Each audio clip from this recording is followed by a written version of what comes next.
온라인 진로 멘토링을 함께 할 오늘 저는 전자공학과 박현 멘토라고 합니다. 만나서 반갑습니다. 일단 제 멘토 소개를 먼저 해드리겠습니다. 네, 제 사진입니다. 어때요? 저랑 좀 똑같나요, 여러분? 저 같은 경우에는 2001년생 출생이고요. 그래서 여러분들이랑 나이 차이가 얼마 나지 않는 그런 파릇파릇한 20대 멘토라고 할 수 있습니다. 저는 작년에 고등학교를 졸업했고 현재는 전자공학과 재학 중입니다. 여기서 잠깐 멘토 퀴즈 들어가겠습니다. 여러분들 이건 뭐 어려운 거 아니니까 그냥 마음 편하게 쉽게 맞춰주시면 될 것 같아요. 첫 번째 질문입니다. 멘토의 키는 몇일까요? 여러분 제가 딱 여기 서보겠습니다. 네, 어떤가요? 저 키 어때 보이나요? 많이 커 보이나요? 네.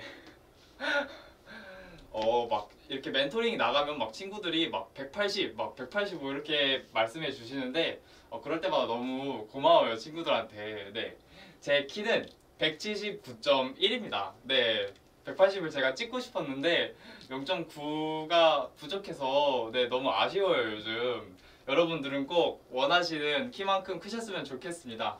네. 그리고 두 번째. 요즘 또 유행하잖아요, MBTI가. 그래서 저도 이제 MBTI 검사를 해봤었는데 저는 뭘 것 같아요, 여러분들? 저는 되게 외향적일 것 같지 않나요? 아닌가요? 내향적일 것 같나요? 저의 MBTI는 ESTJ예요. 네.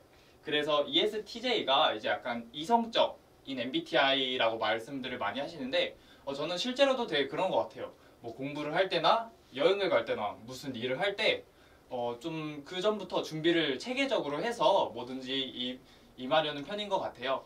그래서 뭐 이런 시국에, 이런 코로나 시국에 여러분들도 MBTI 검사 한번 해보시면 재밌을 것 같아요. 네, 그럼 본격적으로 학과 소개에 들어가도록 하겠습니다. 아까도 말씀드렸듯이 저희 과는 전자공학과예요. 영어로는 Electronic Engineering, 네, 전자공학이라는 뜻입니다. 그래서 여러분들이 전자공학과에서 대해서 잘 모르실까봐 제가 그래서 몇 가지 키워드를 한번 뽑아봤어요. 그래서 첫 번째에는 핸드폰, 컴퓨터, 두 번째에는 반도체, 세 번째에는 전기, 전자라는 키워드를 제가 뽑아봤어요. 아직까지는 무슨 얘기인지는 잘 모를 것 같아요. 네, 그쵸? 그래서 설명을 같이 들어보도록 할게요. 전자공학과란 전력을 이용하는 시스템, 장비 등의 개발을 위해 전자의 운동을 연구하는 공학 분야예요. 당연히 전자공학과니까 전자의 운동을 연구하는 분야가 아닐까라는 생각은 뭐 들기도 해요. 그래서 제가 대표적으로 두 가지 분야를 한번 여러분들께 예시로 설명드려 볼게요. 여러분들이 주변에 쓰시는 컴퓨터, 핸드폰, 뭐 라디오 뭐 이런 게 여러 가지가 있죠. 여러 전자제품이. 그 중에서도 반도체 디스플레이 공학이라는 부분이 있습니다. 이 반도체 디스플레이 공학은 뭐냐? 우리가 우리 TV 볼 때 이렇게 화면에 나오잖아요. 이런 스크린만 봐도 여기서 이렇게 화면을 내보내게 해주는 그런 전등들이 있을 거예요. 그런 이제 다이오드 소자들을 연구하는 공학이 디스플레이 공학이고, 우리 핸드폰에 들어가는, 컴퓨터에 들어가는 CPU, 램 등을 연구하는 부분이 우리 반도체 공학입니다. 그럼 아래에 있는 통신공학은 무엇이냐? 네, 우리 라디오.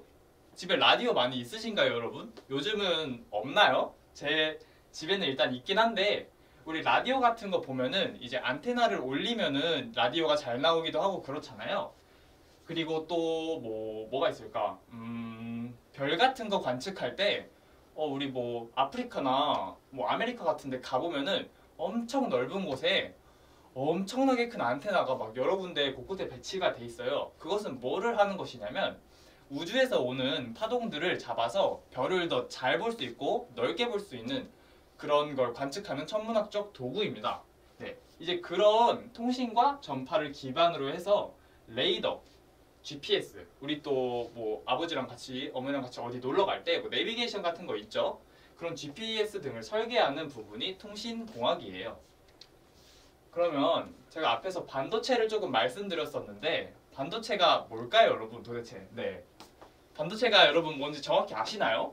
뉴스에서는 많이 나왔었던 것 같은데 네, 잘 모르겠어요, 사실. 첫 번째 사진을 보고 여러분들 뭐 떠오르는 게 있으신가요? 네, 이거는 뭔가 CPU 같아요. 컴퓨터에 들어가는. 그리고 태극기가 있네. 이 사진이 의미하는 건 뭐냐면 대한민국이 반도체로서 상당히 유명한 부분이 있다. 뉴스를 보신 분들은 많이 보셨을 거예요. 뉴스에서. 그리고 두 번째 같은 경우에는 CPU 이제 AMD라는 이제 CPU 회사의 리사수라는 여성 CEO 분이세요. 그래서 이 반도체가 세계에서 각광받는 모습을 이런 사진을 통해 알 수 있습니다. 그러면 반도체가 뭔지 정확히 한번 설명해 주세요 라고 하는 학생들이 있을 겁니다. 그전에는 우리가 두 가지 기본 지식을 알아야 해요. 첫 번째는 뭐냐면 도체라는 단어예요. 도체 어디서 많이 들어본 것 같아요. 네, 어디서 좀 많이 들어본 것 같아.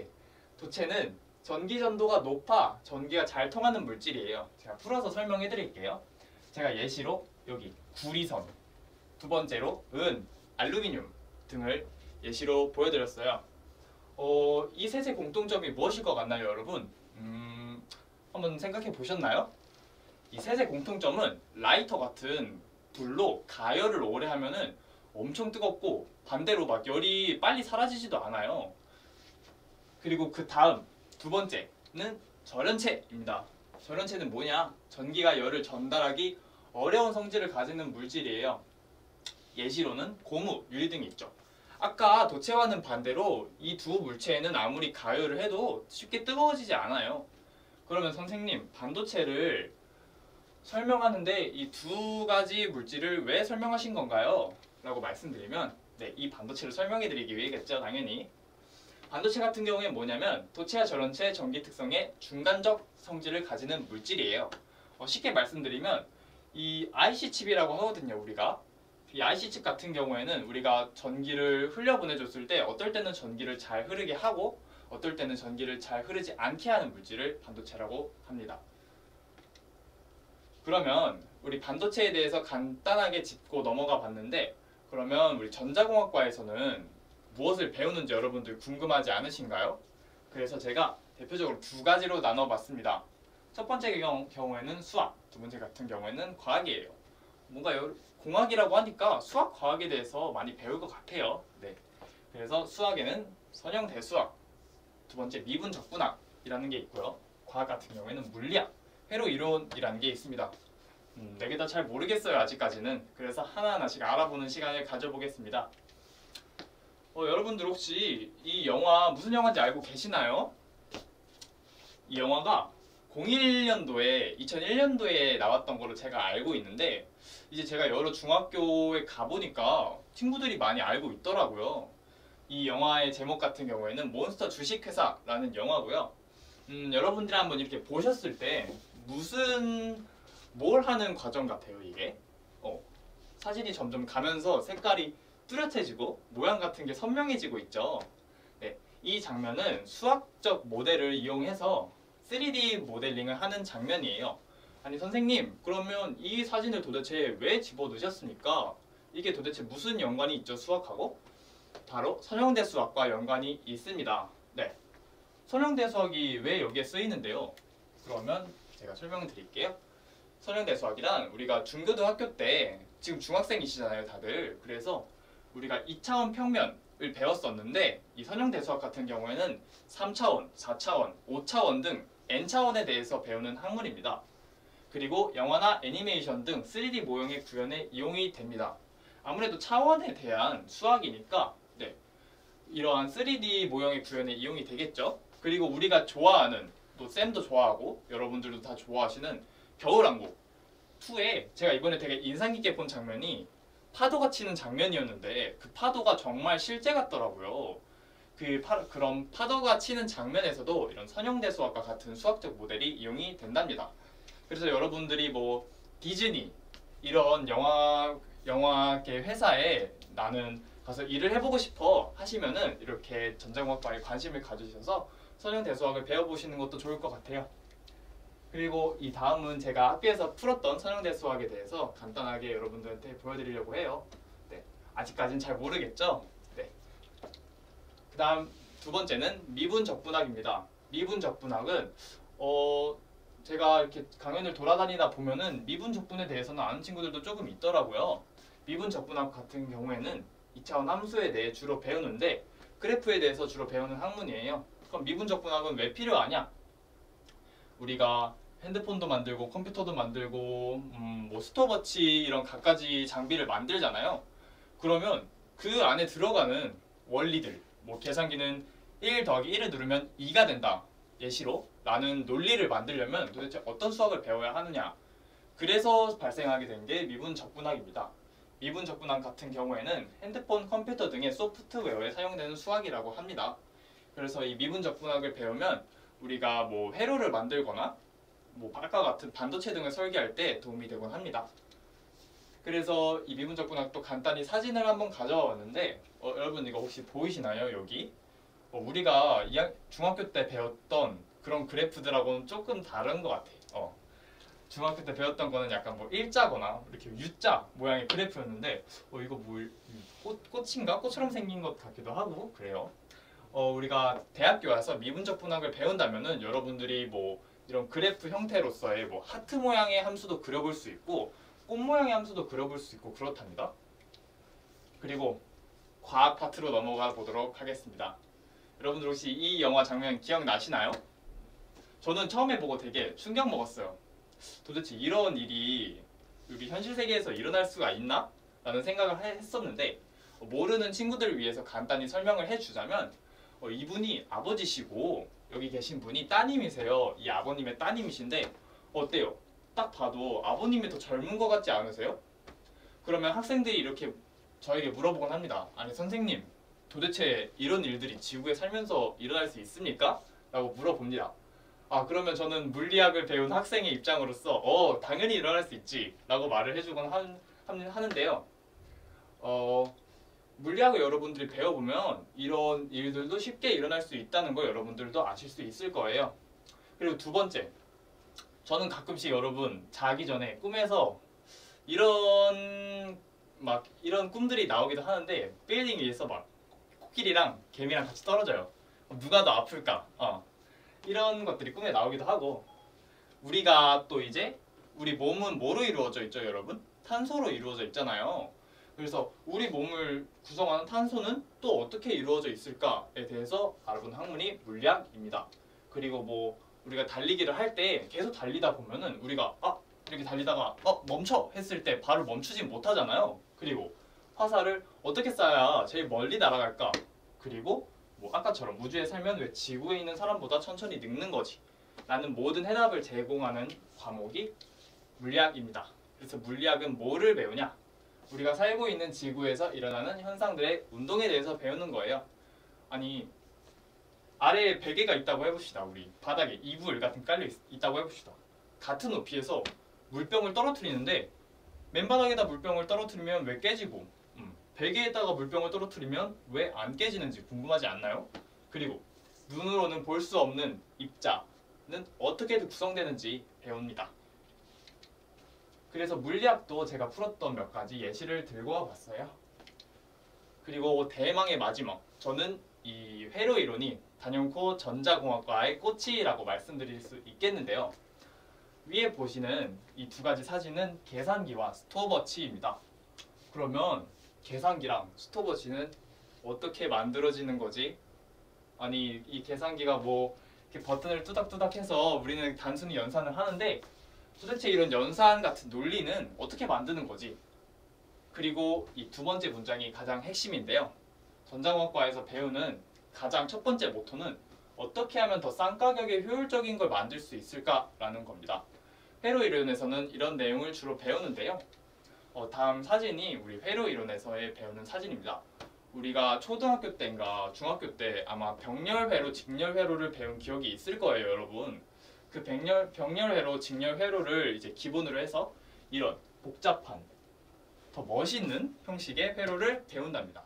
그러면 우리가 이제 전까지는 학과에 대해서 간단하게 전자공학과에 대해서 배워보았고, 그러면 학과와 직업, 전자공학과로 가면은 도대체 어떤 직업을 갖는 거지에 대해서 알아보겠습니다. 제가 인터넷을 보다가 되게 재밌는 사진을 가져와 봤는데요. 여러분은 전기공학이라는 과도 있는 걸 아시나요, 혹시? 전자공학과뿐만 아니라 저도 고등학교 당시에 전기공학과는 뭐고 전자공학과는 뭔지 상당히 헷갈렸던 적이 많았는데 이 사진이 한 번에 설명을 해주더라고요. 읽어봅시다. 사실 전기공학이랑 전자공학이랑 차이를 잘 모르겠어. 마치 탁과생들이 너네 학과 뭔데? 라고 물어보는 그런 거야. 근데 아래 이제 리라쿠마라고 하더라고요. 이 캐릭터가. 리라쿠마 친구가 이렇게 말해요. 이 엔지니어, 공학자가 실수했을 때 아따거 하면은 전자공학과고 어디 실려가면 전기공학이래요. 그래도 잘 모르겠어 아직. 왜 도대체 이렇게 말하는 거지? 라고 잘 모르겠어요. 근데 아직까지는. 그래서 두 번째 사진을 봅시다. 그래서 제가 여러분들한테 설명드리기 위해서 전기공학과 전자공학에 대해서 간단 단어를 정리해 보았어요. 여기 보시면 전기공학과 같은 경우에는 외부, 강한 전기라고 제가 써놨고 전자공학과 같은 경우에는 내부, 약한 전기예요. 그럼 대표적인 사진을 하나 보고 넘어가겠습니다. 전기공학과 같은 경우에는 이 사진이 대표적으로 표상한다고 할 수 있겠는데요. 이 사진 혹시 뭔지 여러분들 아시나요? 우리가 고속도로를 타고 어디를 가거나 할 때 뭐 산이나 옆에 논 같은 데 이런 거 많이 있었던 것 같아요. 이런 게 뭐냐면 송전탑, 오히려 우리가 부르죠. 그럼 이게 왜 전기공학과를 대표하는 사진이냐? 전기공학과 같은 경우에는 이런 외부에 있는 강한 전기를 설계하는 작업을 많이 하는데요. 아무래도 전기공학과는 강한 전기를 많이 사용을 하다 보니까 공장에 들어가는 아니면 이런 송전탑에 들어가는 전기 등을 많이 설계하곤 합니다. 그렇기 때문에 아무래도 전기공학과는 강한 전기를 만지기 때문에 아무래도 조금 위험할 수밖에 없을 것 같아요. 다음은 전자공학과입니다. 네. 교수님이 뭐 이렇게 탁자에 앉아서 간단하게 뭘 만들고 계시죠? 전자공학과가 표상한 사진 바로 이 사진인데요. 전자공학과는 아무래도 우리가 주변에서 이용되는 컴퓨터, 뭐 라디오, 핸드폰, 뭐 계산기 이런 조그만 이제 주변에서 흔히 접할 수 있는 그런 도구들을 많이 사용을 하다 보니까 아무래도 약한 전기가 들어갈 수밖에 없어요. 네. 그래서 여러분들이 잠시만요.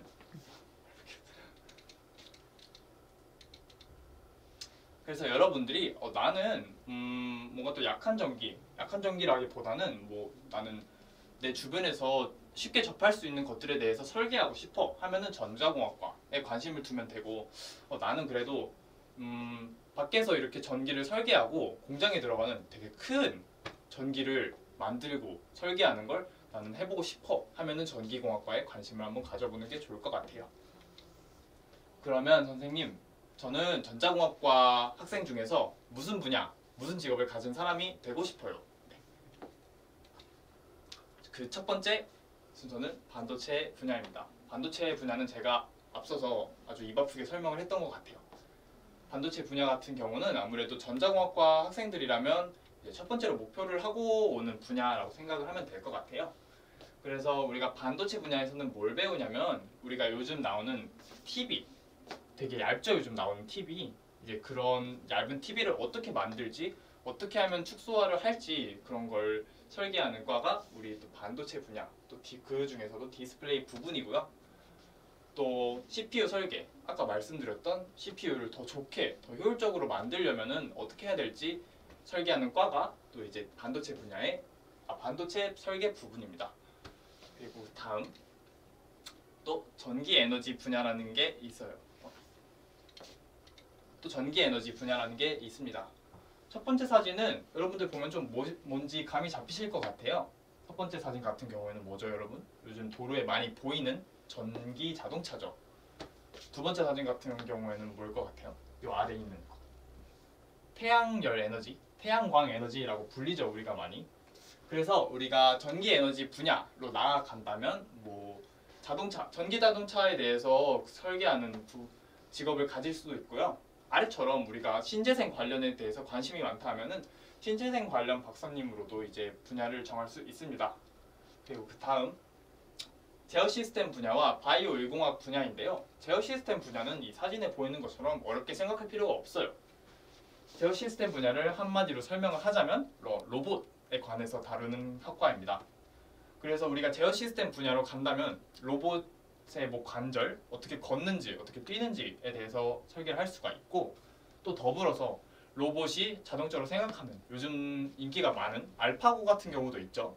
인공지능에 대해서 설계를 할 수 있는 부분이 우리 제어 시스템 분야입니다. 그리고 그 다음 바이오 의공학 분야라는 게 있는데 이건 조금 생소해요, 여러분 우리가 봤을 때. 그래서 이것도 간단히 여러분들에게 알려드리자면 우리 MRI, CT 우리가 아파서 대형병원에 입원을 했을 때 뭐 이런 MRI, CT 등에 우리가 옷을 막 이렇게 다른 걸 입고서 들어가잖아요. 그런 걸 설계하는 부분이 우리 바이오 의공학 분야입니다. 그래서 전자공학과를 나와서 바이오 의공학 분야로 진출을 한다면 바이오 분야에 더불어서 우리의 전자공학의 뭐 반도체 기술 등을 접목한다면 또 엄청 대단한 의장비들이 탄생을 할 수가 있겠죠. 그래서 바이오 의공학 분야도 요즘 엄청 떠오르는 분야니까 관심 한번 가져보면 좋을 것 같아요. 그래서 이 전자공학과를 마무리할 시간이 왔는데 제가 총정리를 한번 해봤어요. 아무래도 설명이 기니까 여러분들은 조금 헷갈리실 수 있을 것 같아서 정리를 한번 해봤는데, 첫 번째, 나는 컴퓨터 관심 있는 친구들 많죠? 컴퓨터에서 뭐 CPU, 램, 뭐 그래픽카드 이런 것에 관심이 많아. 그리고 두 번째, 나는 최신 기술을 가진 핸드폰이나 자동차를 설계하고 싶어. 아까 보여드린 전기 자동차 같은 걸 설계하고 싶어 하면은 이 전자공학과에 주목하는 것도 좋을 것 같습니다. 뭐 이렇게 여러분들에게 긴 말씀을 드리진 않았지만 벌써 이렇게 마무리하는 시간이 온 것 같아요. 마무리하는 말에서는 뭐 별다른 건 없고 이제 코로나19에 대비해서 여러분들에게 간단히 하고 싶은 말, 그리고 여러분들의 진학과 진로에 있어서 여러분들에게 간단히 조언해주고 싶은 말이 있어서 이렇게 담아봤습니다. 저 같은 경우에는 원래부터 공학계열로 진출하려고 했었던 학생이 아니었어요. 사진에서 보이는 것처럼 저는 중학교 때 기타 치는 거 되게 좋아했는데 이게 중학교 때 축제 때 기타를 치던 사진이에요. 처음에는 여기 보이는 것처럼 저는 예술대학교 작곡과로 진학을 하고 싶었어요. 중3부터 고1 때까지. 근데 왜 공학과로 오셨나요, 선생님? 한다면 이제 음악을 하다 보니까 별로 흥미를 못 느꼈나 봐요. 제가 그래서 다른 걸로 가고 싶다, 다른 부분으로 진학하고 싶다라는 생각을 했고, 그 중에서도 나는 뉴스를 평소에 많이 봤는데 반도체 같은 거에 관심이 많았어. 나는 이 반도체 산업과 같이 내 인생을 앞으로 이끌어 나가야 할 것 같은 기분이 들었어요. 네. 그래서 이제 그 전에 이제 음악을 준비하던 시절에는 되게 막 공부도 열심히 안 했고 그래서 되게 혼동을 많이 했었던 것 같아요. 그러다가 이제 공학 계열로 가고 싶다라고 제가 생각을 해서 그때부터 되게 체계적인 삶을 살기 시작합니다. 여기 보이는 것처럼 9시에서부터 5시까지 학교에서 공부를 하고요. 이제 1시간 밥을 먹고 이제 6시부터 12시까지 공부를 계속 했었던 것 같아요. 고등학교 2, 3학년 동안 계속 이 형식으로 살았던 것 같습니다. 그래서 제가 여러분들에게 말씀드리려는 것은 무엇이냐면 이렇게 노력을 한다면 결국에는 성취가 있을 겁니다. 네. 더군다나 제가 여러분들에게 가장 중요하다고 말씀드리고 싶은 거는 이런 패턴을 자주 반복하는 게 정말 좋은 것 같아요. 제가 최근에 되게 인상적인 말을 친구한테 한 번 들었었는데 발차기를 1000번 하는 사람이 있다고 쳐봅시다. 발차기를 1000가지 하는 사람이 있다고 쳐볼게요. 발차기 1000가지를 한 번씩 합니다. 그럼 이 사람은 1000가지 발차기를 할 줄 아는 사람이에요. 근데 두 번째 사람은 발차기 한 종류를 1000번 할 수 있는 사람이에요. 둘은 같은 발차기 1000번이라는 횟수를 하지만 첫 번째보단 두 번째가 더 열정이 있고 결국에는 더 좋은 성과를 이뤄낼 사람입니다. 그래서 이런 패턴이 중요하다는 거 여러분들에게 한번 다시 말씀드리고 싶어요. 아무래도 요즘 코로나 때문에 여러분들 밖에 못 나가시고 그러잖아요. 저 같은 경우에도 요즘 집에서 그래서 많이 취미 활동 같은 걸 하고 있는데 이런 시간이 많고 집에 있을 때 그냥 앉아서 뭐 핸드폰 이런 거 보기보다는 좀 여러분들에게 취미 생활을 좀 만들어 드리고 싶어요. 그래서 첫 번째 제가 제목을 정해봤는데요. 나를 돌아보는 거예요. 아무래도 집에 있는 시간이 많다 보니까 우리가 또 그전까지는 계속 또 학교 다니고 학원 다니고 그랬었잖아요. 그래서 나를 돌아보는 시간이 많이 없었을 것 같아요. 그래서 이번 기회에는 여러 분야의 책을 한번 읽어보는 거예요. 뭐 만화책도 좋고 스포츠, 예술, 미술, 음악 이런 책이 엄청 다양하잖아요. 그래서 이번 기회에 이런 여러 가지 책을 읽어서 내가 어떤 걸 좋아하고 어떤 걸 했을 때 성취감을 느끼는지에 대해서 여러분들 한번 생각해 보셨으면 좋을 것 같아요. 그리고 두 번째, 내가 좋아했던 일들이 뭔지 10분 동안 한번 생각해 보는 거예요. 사실 10분 동안 생각한다고 뭐가 대단한 게 나올까라는 생각도 하지만 여러분들이 이제 살면서 이런 10분간 생각해 보았던 일들도 많이 없었을 것 같아요. 그래서 제가 여기서 말씀드리고 싶은 건 내가 정말 좋아해서 내가 정말 하고 싶은 게 뭔지, 내가 이 일을 함으로써 어떤 성취감을 느끼는지에 대해서 알아보면은 아마 여러분들이 고등학교에 들어서도 내 꿈을 확실하게 정할 때 도움이 되게 많이 될 거예요. 그리고 두 번째, 나만이 좋아하는 취미를 만드는 건데 제가 예시로 써놨죠. 다이어리 쓰기나 악기 연습하는 거, 자전거 타기. 저는 그 중에서도 자전거 타기 여러분들에게 추천드리고 싶어요. 자전거 타기가 어려운 것도 아니고 요즘 코로나 때문에 밖에 못 나가니까 우리 또 그런 말이 있다고 하더라고요. 확진자? 집에만 있어서 살이 확진 사람들을 일컫는 것 같은데 자전거를 탐으로써 이제 바깥 공기도 조금 마시면서 여러분들에게 규칙적인 운동 또 한번 해보셨으면 좋겠다는 생각에 제가 한번 담아봤고요. 이거는 좀 TMI, 약간 좀 너무 많은 정보지만 제 취미는 요즘 프라모델도 조립하고 있거든요. 집에서 책도 보고. 그래서 여러분 각자의 취미를 만들어서 이 코로나19 생활, 이 코로나19 기간을 슬기롭게 버텨내는 것도 되게 좋을 거라고 생각합니다. 그래서 제 발표는 여기까지고요. 들어주셔서 감사합니다, 여러분. 그리고 질문이 있으시다면 앞에 있는 이메일로 질문 많이 해주시면 감사할 것 같아요. 다들 마스크 잘 챙겨 쓰시고 2020년 잘 마무리하길 바라겠습니다. 여러분 감사합니다.